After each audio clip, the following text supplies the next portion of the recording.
World Music Ship。World Music Ship はハープ奏者琴平メイが音楽文化の世界を旅するをコンセプトに世界の音楽のご紹介やゲストさんをお招きする番組です。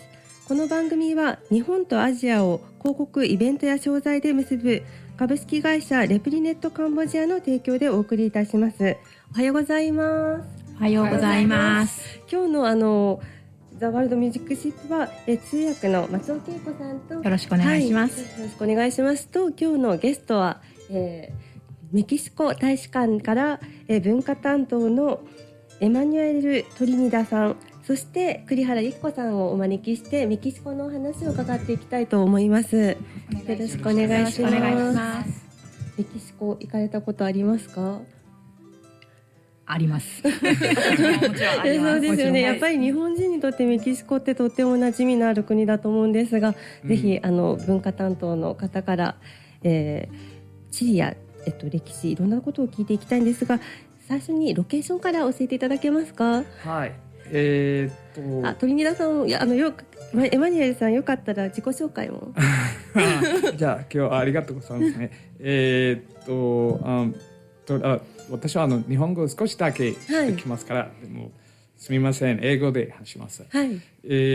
Ambassador Priya really was very happy that we were invited to be in your program. So really appreciate this invitation, and she sends you and all the audience her greetings. She's sorry that she couldn't be with us today, but obviously she's listening and she's very happy that you invited Mexico. So I just want to say about Mexico, which is located in North America, but culturally speaking and historically is part of Latin America. And Mexico is a very big country. It's like 5 times bigger than Japan. そうですよね。メキシコはすごく大きな国ですよね。で今日はちょっと大使が来れなかったんですが、大使の代わりにということで、大使もぜひ日本の皆さんにメキシコについてお伺いしたい、ご紹介したいということで、はい。でロケーションから。はい。メキシコはMexico is in North America and is to the south of the U.S. to the U.S. of America. So we have a long border with the United States of America to the north, and to the south we have borders with Guatemala and Belize, and we have 2 coasts to the Gulf of Mexico and the Caribbean Sea and to the Pacific Ocean. あ、そうか。海が2つあるんですよね。And because of the Pacific Ocean, Mexico has been for many years historically linked to Asia and the Asia Pacific. So actually the contacts in between the Americas and Asia started in Mexico for more than 400 years ago. 400年も前から歴史のあるということで。そうですね。特に太平洋側はアジアとやはり面しているので、太平洋側のに面しているメキシコの部分はアジアとの玄関口というか入り口というのは歴史的にそういうふうな関係がありました。じゃあいろんな文化が入ってくるところっていうことなんですね。そうですね。Mexico is a very old country. It has more than 3,000 years of history. And for example, they're like the first people that existed in Mexico, like many civilizations, but the first civilization that existed in Mexico, the Olmec people, discovered chocolate. Something that 3000年前から。すごいですね。長い歴史があるんですね。で、チョコレートがそんな前からあったなんて。3000年前の人がチョコレートを発見したんですか？すごい。3000年前だと紀元前。そうですね。But it wasn't the chocolate that you know that you can buy at the convenience, the convenience store. It was just drinking chocolate. ココアみたいなホットチョコレートみたいな感じですかね。So yes, like drinking chocolate. じゃあ昔の人はチョコレートを飲んでいたってこと？Yeah. Because, for example, to keep alive, to be able to work and everything, the Olmec and the Mayan people and the Aztecs were drinking chocolate instead of coffee because we didn't know coffee. So when you get up in the morning, it's like, not feeling like waking up. They were drinking chocolate and reviving and feeling alive. すごいね。でも確かに今でもそうですよね。チョコレート食べて元気になって山で遭難した人もね、チョコレート食べて生き延びたって話も聞きますもんね。やはりカカオがね、すごくいい原成分が入ってるので、それですね。So there was also the Mayan culture. It was very famous in Japan many years, like 8 years ago. はすごく日本でも有名ですよね。Because of that movie 2012 that the Mayans discovered and had a very important calendar and scientific discoveries. They even had the zero. And there was the calendar well, it's known that it was kind of finishing in 2012. It was not really true, but it was kind of famous at that time. そうですね。たまたま私2012年の12月21日にメキシコシティにいたんですけれども、まさにその日にもう世界の終わりと言われていた2012年12月21日ですね。いました。そう、マヤ暦っていうマヤのカレンダーがあって、それでは2012年がね世界の終わりっていうふうに言われてたんですけど、まだまだ続いている、3000年前にできたカレンダーですもんね。And there's also in Mexico there are many pyramids, pyramids that they're very famous, like Teotihuacan. Teotihuacan ですね。There are big pyramids, the pyramid of the sun, the pyramid of the moon, and there are many other pyramids in Mexico, also in the Mayan region, in Chichen Itza, in Palenque. So Mexico has a very long history. But then the Aztecs were very famous because they founded Mexico City in a place where they found an eagle eating a snake on top of a cactus. どういうこと？たくさんのピラミッドがあって、たくさんのピラミッドもありますし、エジプトのイメージがありますけれども、メキシコにそんなにねピラミッドがあるっていうのは分からなかったんですけど、でまたその場所のあれですよね、ワシですか、イーグル、ワシが何ですか、スネークを加えて、それ食べてる、加えながらそこのサボテンの上にいるみたいな、そういうの発見されたんですよね。そういう彫刻か何かなんですか？ですね、これは国旗の話にも入ってくるんですけども、やはりその古代文明がたくさん、一つの古代文明ではなくて、その歴史を通じていくつかのこの古代文明文化っていうのが成立してきて、そのうちの一つがやはりアステカ帝国という大きい帝国を築いた、それは一つなんですけど、そのアステカのその伝説の一つに、あなたたちはある日そのサボテンの上にワシがいて、そのワシがその蛇を食べている姿を発見するだろうって、それを発見したらそこにあなたたちの首都を築きなさいっていう伝説があったんですね。そういう伝説があるんですね。そこを見つけたのが、その今のアステカ帝国、昔のアステカ帝国の首都で、それがそのテノチティトランというんですよ。そして And that's in the center of Mexico's national flag. This is the national emblem that it's in the center of Mexico's national flag. 国旗にも書いてあるっていうことなんですね。まさに今その形容したワシが蛇を加えてる姿ですね。国旗の絵があるんですね。はい。So Mexico is the largest Spanish-speaking country in the world. Almost every 1 in 4 speakers of Spanish in the world is Mexican. 4人に1人ですか？ Yeah, we have about 130 million people in Mexico, which is more or less the same number of people than in Japan. じゃあスペイン語を話す人口の中の4分の1を占めるってことなんですよね。その通りですね。メキシコの人口が。やはり世界中にスペイン語を公用語にしている国はもう20カ国以上あるんですけど、やはりその4人に1人がそのメキシコ人と、計算的にはそう言えるっていうことですね。スペイン語人口っていうのが世界中で多いんですね。And Mexico and Japan started the friendship more than 400 years ago, as I said, because of 500 years ago, Mexico became a Spanish colony.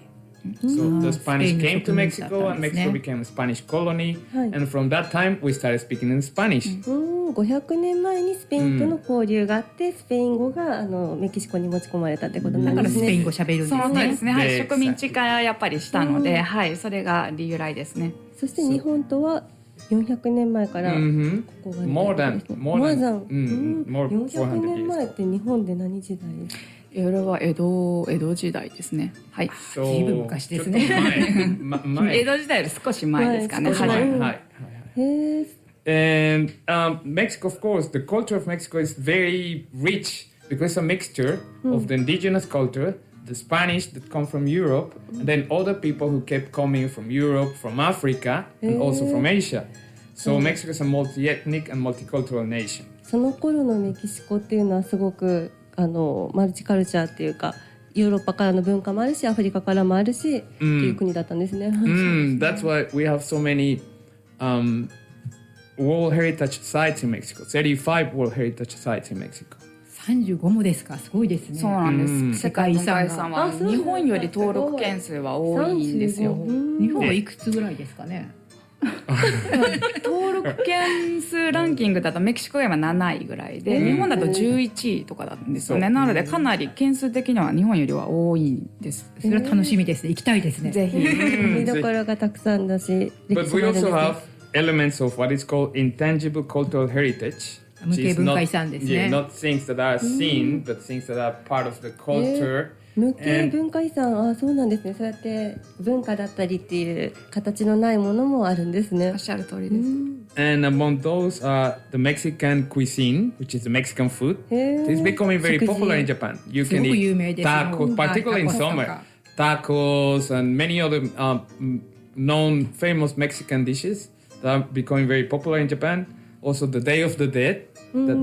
死者の日ですね。死者の日。死者の日って何ですか？死者の日のお祭りですよね。そうですね。メキシコの食べ物はメキシコ料理屋さん日本にたくさんあるし、日本にも馴染みがありますけど、死者の日っていうのはまたそうですね。これも先ほど言った世界無形文化遺産に登録されているものなんですが、メキシコ料理も登録されていますし、死者の日というのは、日本のお盆みたいなものをそう考えていただくといいかもしれないです。そのお祭りっていうのもあるんですけど、行事というか風習なんですね。なので日本のお盆のように、この日、2日間続くんですが、今亡くなった個人愛する人、家族とか友人があの世からこの世に戻ってくるので、じゃあみんなでお迎えしましょうっていうのはちょっとお盆とやはり似てますね。そうですね。日本はナスとかキュウリですけれども、確かメキシコにいた時にはその死者の日のは骸骨ですか？はい、あれがドクロがね飾ってありましたよね。あとパンとかもね、お供え物もするので、やはり日本と同じ考え方があると思います。Particularly pan. For 死者の日パン。Mexicans love that. 食べてみたいです。美味しいです。素朴な味で美味しい。そう。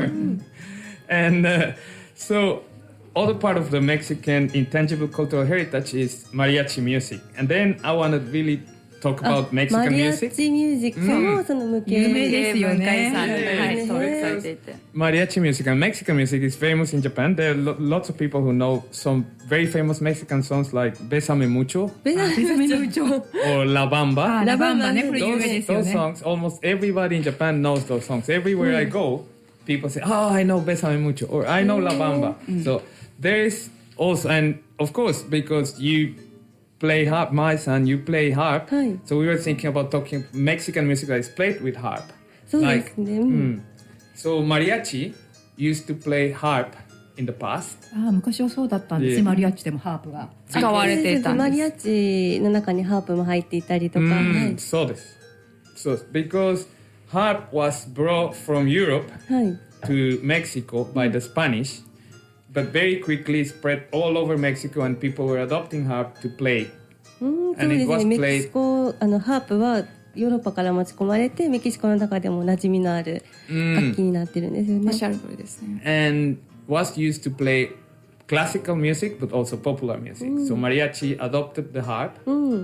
And they were playing with harp all the time. そうですね。ハープもそのメキシコ音楽のためのハープにメキシコではなっていて。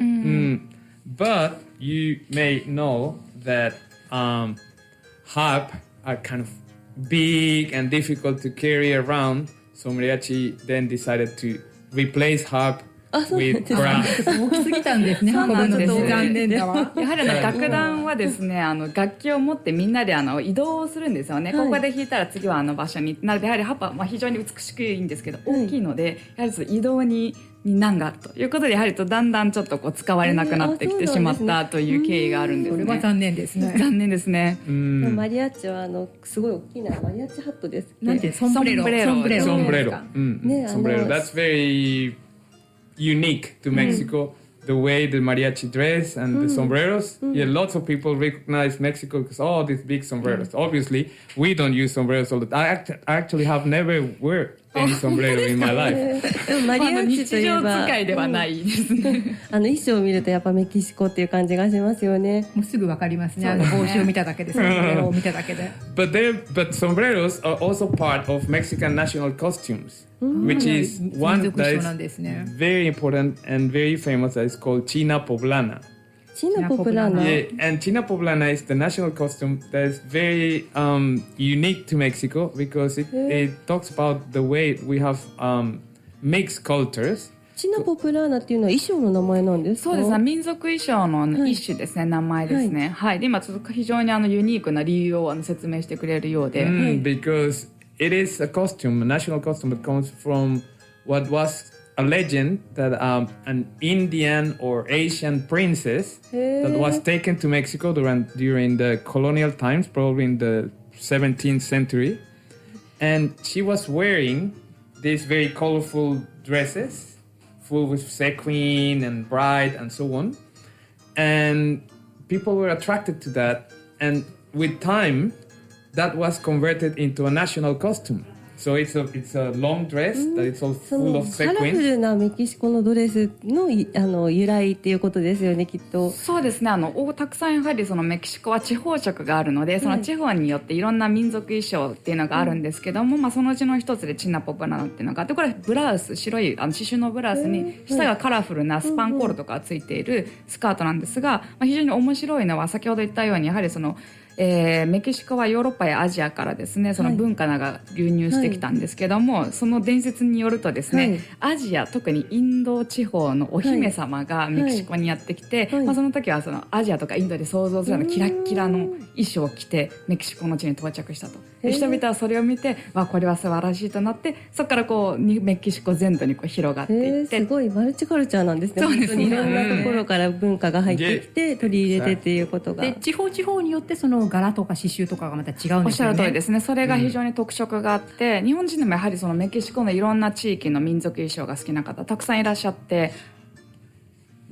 So that's why we have the different dresses, because Mexicans love color and love music. And yes, I was talking to you about music, and we were talking about the mariachi music that uses harp, but there are other type of music like Huasteco music that also uses harp, but they then drop the harp to play violin. マリアッチ以外にもいろんな、種類の音楽がメキシコにあるってことなんですよね。特にハープを使う音楽をぜひ琴平さんもハープを弾かれているということで、ハープを使う音楽でマリアッチ以外にもウアステカミュージックという音楽というのがあって、そこでもバイオリンが非常に使われる音楽なんですが、ハープも使用される。でもそのウアステコミュージックっていうんですか、それはなんかすごくバイオリンがもう華々しくて派手で、ものすごくなんて言うんでしょう、超絶技巧みたいな感じで素晴らしいっていうのを聞いてるんですけれども。そうなんです。始まったらもう、バイオリンとかカーンとこう響いて、すごく素晴らしい音楽ですね。私実はバイオリンを習っているのでちょっと興味があります。But then there's a special part of Mexican music that I want to talk about, because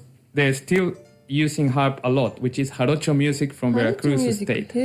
And it's very special for me because jarocho music from Veracruz is my home region. It's the music that I know since I was a child, and it's the music that I love.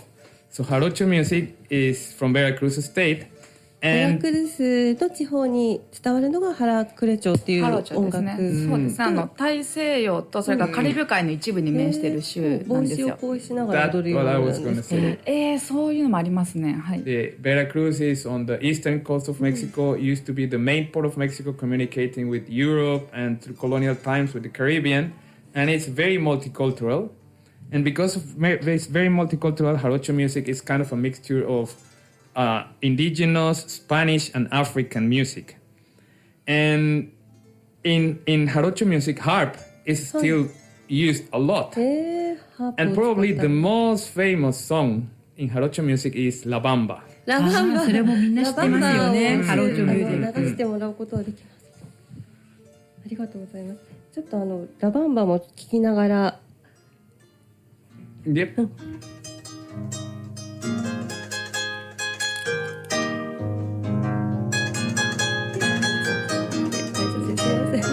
これは琴平さんが弾かれているハープバージョンですよね。ハープバージョンで、ハープでいろんな曲を弾いたり、バイオリンが入ってたり。で、ハロチョっていうのは踊りも一緒に踊りながら。Particularly La Bamba is danced in weddings, and the bride and the groom dance La Bamba and then make with a ribbon. 結婚式で新郎と新婦がそうなんです、すごい、踊ったりする場合もある。ラバンバでラバンバ結婚式面白いですね。いいですね。With the feet. 足に足で蝶々結びみたいに結ぶんですか？そうなんです。ある意味超絶技巧なんです。それも超絶技巧ですね。そうなんです。そうなんですね。結婚式もいろんな結婚式が。そうですね。いろんなタイプが。大丈夫です。これ BGM みたいな。Okay. So, 楽しんでもらいたいみたいな音楽を。I just want people to be able to listen to La Bamba because it's a very, very famous song. It's actually, the only song that is not sung in English that is in the Rolling Stones magazine list of the 500 greatest songs of all times. So all those 500 songs, 499 songs are in English, and La Bamba is the only song that is not in English. It's in Spanish. ローリングストーンズ氏が選ぶ最もその素晴らしい曲の500曲の中で英語じゃないものはたったこの曲だけなんですよ。すごい唯一ですね。唯一の英語以外の。そうなんです。Because it became very famous in the United States in the 50s and the 60s and then in the 80s again. So it's the only song 日 included. 本でもスペイン語で。そうですね。そうですね。ラバンバって日本スペイン語でそうですね。今 But actually, the name Bamba comes from Africa. あ、そうなん It's ですか。 an African word. 言葉なんですね。